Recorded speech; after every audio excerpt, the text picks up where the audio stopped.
It is really difficult to say when it all happened. When I was a kid, I suffered from ADHD, but I was a 90s kid, so my parents, like most of the parents, didn't believe in this kind of thing. If I wasn't being focused on everything that I have to do, like homework or some tasks from the school or anything, or my chores at home, my parents will say, no, he's just lazy, he's procrastinating. But what they didn't notice that I couldn't get focused even when I was playing, when I was having fun. It was difficult for me to play video games. For example, there was the time of the Super Nintendo, and I got one, and I couldn't finish the stages in the games because I couldn't get focused. It was a struggle that was difficult to understand for everybody, because for sure, when you're a kid, people is looking at you when you are behaving good or doing homework and these kind of things. But when you are playing, people is not noticing anything. They say, they are just playing, and they don't care about the behavior of the kid when the kid is playing. Then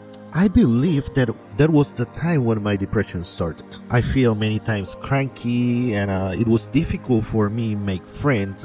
The ADHD filter was something horrible that I had to deal with. And when I say ADHD filter, I mean, well, sometimes I cannot control my mouth and I just say whatever I'm thinking, and after I think, like, why did I say that? But I didn't understand anything of this until I was an adult, when I was diagnosed with ADHD at 25 years old. And I remember the doctor saying, how have you lived with it? And now I find it a little bit funny, because I just said my parents pushed me. And I think it wasn't bad at all, because I graduated from college and I did a lot of things, and I found methods to battle my ADHD. However, I still struggle with that.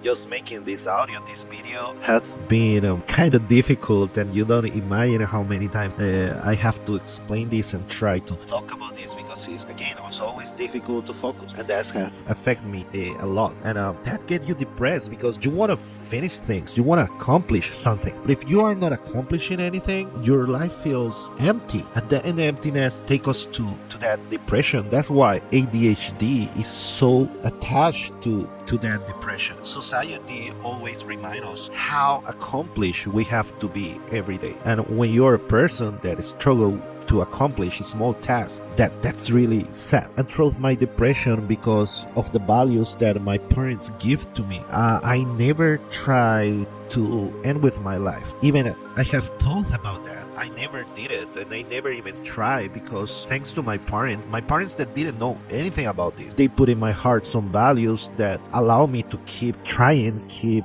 working hard, and keep fighting against it. The only I hope about that is that they could know that I had these kind of feelings, that I had this kind of a state of mind, because maybe in that way they could help me to reach better grades, because they will understand my behaviors, and as adults, maybe they will give me some ideas on how to work with that, how to manage myself while I was a kid. But what was a turning point was the moment when I get diagnosed with something called a thrombocytopenic purple. That is an idiopathic disease. It means it doesn't have a reason to give to somebody, but it just happened, and it's a disease that you get, you don't catch or anything. And it was scary, because I was in that moment in my better shape. I was eating healthy, training a lot.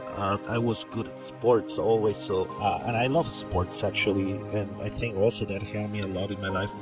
But coming back to what happened, yes, I got sick. I was in a hospital, and I almost died from that. Then they had to put on me steroids to make my blood produce more white cells, or some of those that make the blood coagulate. And then suddenly I recover, and I remember one of the doctors, I was 25 years old, the doctor was also 25 years old, and he said to me, we thought you were a goner, because most of the people that got that I have seen are goner. And I was just grateful that I survived, but then the steroids produce other things in my body, and I start to feel stress and more cranky, and depression again hit really hard to me, and I decided to go to the psychiatric because one of the doctors recommended me to go to the psychiatric to see what was happening in my mind. And the psychiatric just said, like, okay, you have ADHD and you have lived all with your life with that, but you didn't know. And now we're gonna do some things to try to make your life better. So that disease actually was a good thing if I take it in the positive way. Like I try. Often I don't take things in the positive way. Most of the time I struggle a lot to being positive, but I try myself, like now saying that that disease was a good thing. It had a positive side, even it was a really difficult time in my life. Then I decided to start to follow the instructions of the doctor. The only thing I didn't accept from him was the pills, because I have lived at that time 25 years without using pills. So I will not start to use pills and then depend on the pills just to get focused and get everything done. That was not a good idea, and still today, 39 going 40, still I think it was a good decision. No, don't take that pills. And again, still and today I still struggle with the ADHD, and also I struggle with the depression, and I fight it every day. And that's the reason why I'm making this. I'm trying to talk a little bit more about that, as I never talk about this to people, not to my family, not to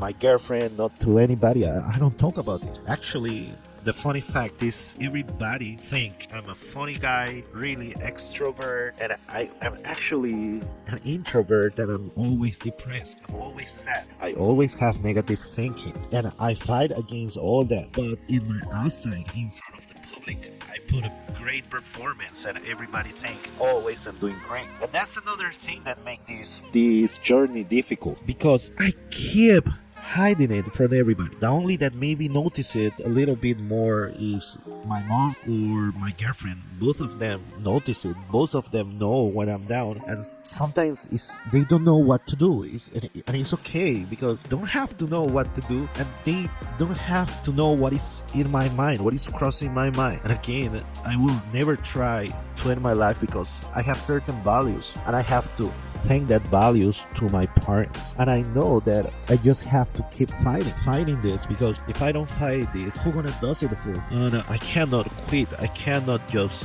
leave it all and go and end it all. I cannot do that. I have tried meditation, I have tried reading books, I have tried making more exercise. Right now I'm a little bit overweight.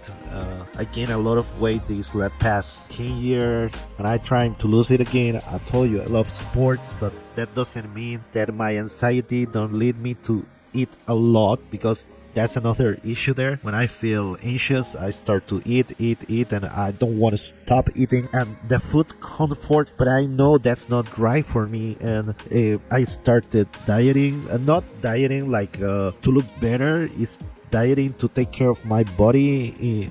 I don't want to get diabetes, because my family have a long history of diabetes and any other disease. So I'm trying to eat better and eat normal, because then I think my problem is not actually I gonna go and eat a full tank of ice cream. My problem is more like I gonna go and take beef and eat beef until my belly cannot stand it anymore, and I will be happy. And some people will say, but it's just beef. But if you eat lettuce until you cannot eat anymore, it's also not good for your health. It doesn't matter if it's meat, vegetables, or candies, it's the same thing. If you don't control yourself, it's gonna harm you in some way. And then the problem is that when you are used to comfort yourself using food, when you don't give food to your body, or that food that make you feel comfortable, your mind start to get cranky about it, and the depression hit again, and it's all in a struggle all over around. And I don't think I worth more than anybody else. I still, my self-esteem is not the best one. I remember one time when I was so happy because it boosts my self-esteem a little bit, because I hang out with the really handsome guys and really guys in shape and kind of jocks, but really nice jocks. Some of them were actually nerds with a jock body. But one day, one of my college classmates said to me, like, wow, my friend from the other school asked me about you. And I say, are you sure? She might ask you about one of these guys that are with me all the time, but not me. Why me? She say, well, you are at the same level of those guys. Why are you looking down on yourself? And since I try to not look down on myself too much, and I try to improve my self-esteem and think I worth something. Sometimes I don't know what I worth, but I should worth something. If not, I will not have my beautiful girlfriend that always there with me. She found worth in me, so I should find it myself too. And this take me to this point. I'm gonna start this YouTube channel. I'm gonna try a new thing here. Also, I will upload maybe these audios to some podcasts or something.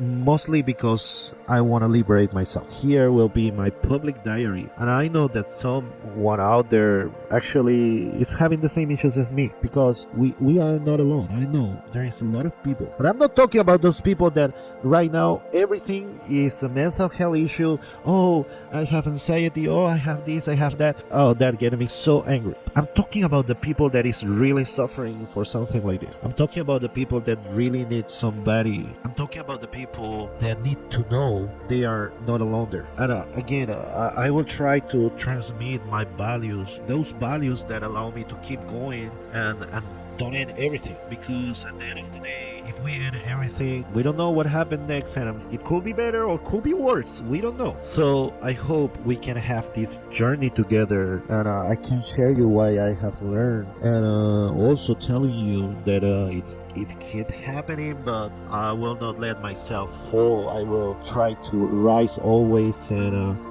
you see, I'm talking about uplifting myself. I'm thinking about the movie Sparta, and I don't know why, and I don't want to know why. And now I want to go and watch the movie Sparta, my cat. This is how it is, but I hope you can join me again in this journey, and we can keep doing it together, because liberate ourselves is the best way to battle all the depression and battle all these kind of struggles that we live with.